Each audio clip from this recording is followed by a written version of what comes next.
अस्सलाम वालेकुम दोस्तों, मैं हूं आतिफ लाल और आप देख रहे हैं हमारे यूट्यूब चैनल स्मार्ट फार्मिंग में आज एक नई वीडियो के साथ आप लोगों की खिदमत में हाज़िर हुआ हूं। जो आज का हमारा टॉपिक है वो है शेड पर। मैंने पिछली वीडियो में आपको दिखाया था कि हम शेड बना रहे थे और आज शेड कंप्लीट हो गया।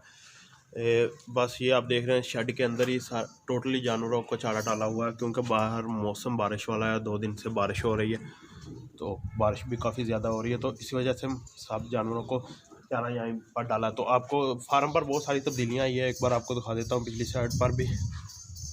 तो आप दोस्तों से रिक्वेस्ट है, चैनल को सब्सक्राइब करें, वीडियो को लाइक एंड शेयर करें। तो आए अब आपको दिखाते हैं शेड किस तरह का डिज़ाइन हुआ। जो पहले था वो तो अभी तैयार हो रहा था, आपको दिखाया था, कंप्लीट हो गया। सारी चीज़ें, इसकी हाइट वगैरह सब कुछ आपको बताता हूँ। तो आप दोस्तों से रिक्वेस्ट है, चैनल को सब्सक्राइब करें, वीडियो को लाइक एंड शेयर करना मत भूलिए। आप देख रहे हैं जी शेड कंप्लीट हो गया है। पहले आपको शेड मुकम्मल दिखा देता हूँ। ये टोटली जानवर इसमें में आज चारा खा रहे हैं।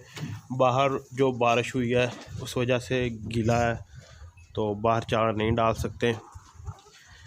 अभी इसका थोड़ा सा काम रहता है ऊपर छत पर, वो बारिश की वजह से 2 दिन से काम नहीं हो रहा। बाकी काम इसका टोटली कंप्लीट हो गया है। ये आप देख रहे हैं, इस साइड पर भी दीवार में सुराख छोड़े।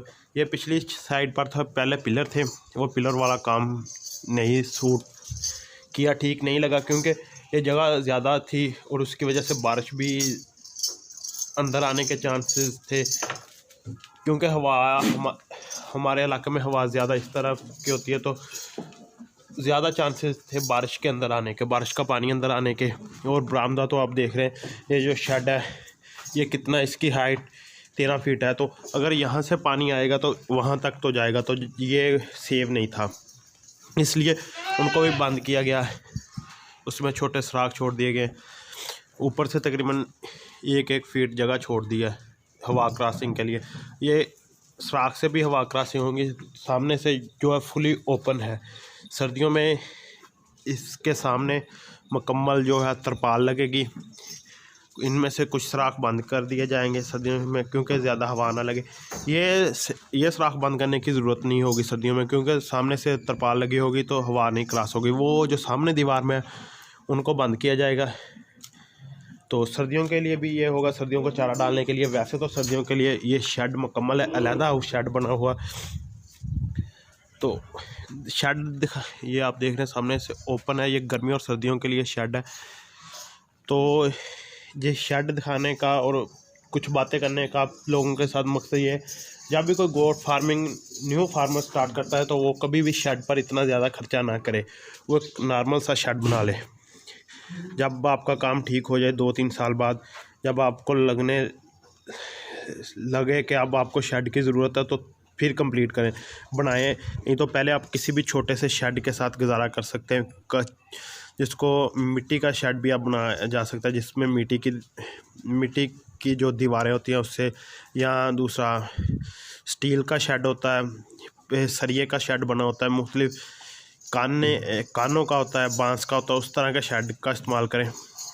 फार्म में तब्दीलियाँ तो बहुत ज़्यादा लाई गई हैं, लेकिन आज तो सिर्फ शेड पर बात हो रही। वो सामने आप देख रहे हैं दीवार, वो सामने भी दीवार कर दी गई है। एक साइड पर छोटा बच्चों के लिए भी बन रहा है, वो भी अनकम्प्लीट है। तो वीडियो भी लेट इसी वजह से हो रही हैं कि अभी शेड फार्म पर बहुत ज़्यादा काम जारी है, तो उस वजह से ना वीडियो में लेट हो रही है। तो हमारे चैनल के साथ जुड़े रहें, तो हम इंशाल्लाह ताला आपको मुकम्मल फार्म का व्यू भी दिखाएंगे किसी दिन। अभी काम जारी है, जिसकी वजह से मैं आपको दिखा नहीं सकता फार्म में, क्योंकि मिस्त्री अभी काम कर गए ही हैं, थोड़ी देर हुई। ये बच्चों के लिए अलहदा से एक शेड और बाड़ा बन रहा है सामने जो देख रहे हैं, तो वो भी आपको बाकायदा दिखाएंगे। आज तो बड़े शेड पर थी। हमने अब इसकी छत को कैसे डिज़ाइन किया, छत पर आप देख रहे हैं सामने भी गार्डर है, ये भी गार्डर, ऊपर टियर और ऊपर काना है। काने की जो सिरकी होती है उसकी छत है, क्योंकि ये छत ठंडी होती है दूसरी छत की निस्बत टाइल वाली से। तो एक तो इसमें टियर की कमी आ जाती है, टियर कम पड़ते हैं, और टाइल वाली छत से खर्चा कम आ जाता है। खर्चा कम आने के साथ साथ ये छत होती भी ठंडी है, क्योंकि ऊपर मट्टी होती है, मट्टी की वजह से ये छत ठंडी रहती है। तो ये हमने छत डाली है। बहुत सारे दोस्त मुझसे पूछते हैं कि आपके शेड पर कितना खर्चा आ रहा है, तो मैं आपको कोई ख़र्चा बता नहीं सकता इस तरह का शेड बनाने में कितना खर्चा आएगा, क्योंकि ये देखें, ये दीवार पहले की है, ये दीवार पहले की है, ये वाली भी दीवार पहले की, बस वो दीवार हुई है, ये छोटे छोटे पर्दे हुए हैं या एक छोटा सा पर्दा ये। बाकी मैं इसका कोई अंदाज़ा लगा के नहीं बता सकता कितने दिन लगे हैं यहाँ, क्योंकि हमने और भी बहुत सारे साथ काम शुरू किया फार्म में, तो मिस्त्री को वहाँ पे खर्चा, टोटली खर्चा मैं आपको इसका नहीं बता सकता। आइडिया क्या आपको वैसे बता देता हूँ। ये तकरीबन 50 फीट लंबा है, 14 फीट के इसके गार्डर इस दीवार से इस पिलर तक है, तो 14 फीट इसका ये है साइज़, तकरीबन 13 फीट अंदर है। ये तकरीबन 50 फीट है मुकम्मल, यहाँ इस दीवार से लेकर उस दीवार तक। वैसे तो इसकी लंबाई तकरीबन 52 है, लेकिन 50 है तकरीबन। तो आप इसके हिसाब पर इस पर गार्डर कितने हैं वो आपको बता दें। इस पर 9 गार्डर है इस तरह, और सामने 3 गार्डर 14-14 फीट के हैं, और एक वो छोटा सा खाना तकरीबन 7 फीट का। सामने है इसके 3 गार्डर। तो आपको बस शेड दिखाना था आज। इंशाल्लाह ताला फिर एक दिन सारा फार्म और सारी चीज़ें अलग-अलग बताऊंगा। तो अब मुझे दीजिए इजाज़त, और चैनल को सब्सक्राइब कीजिए, वीडियो को लाइक एंड शेयर करना मत भूलिए। मिलते हैं इंशाल्लाह ताला नेक्स्ट वीडियो में, तब तक के लिए अल्लाह हाफ़िज़।